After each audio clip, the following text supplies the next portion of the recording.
Hello, Mr. Jafar. Good day. This is Victoria. I am standing in the workshop of our fire truck. Today is Friday. I hope you will have a nice weekend in advance. I have something to tell you.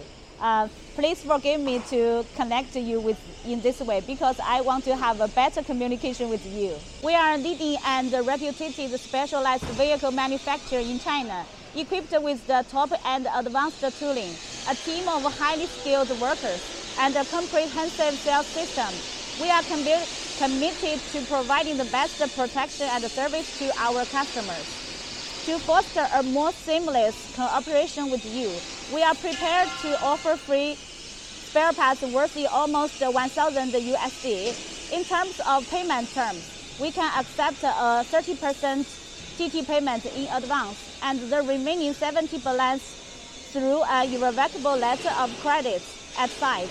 This is our most favorable offer while still ensuring the high quality of the vehicles.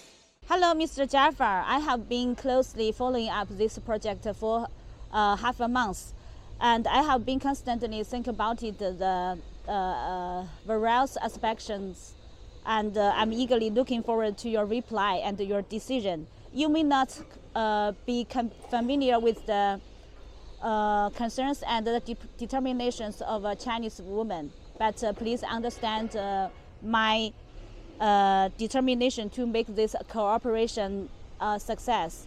In the future time, I'm going to wait for you for your decision patiently, and I wish you all the best, sincerely. Okay, goodbye.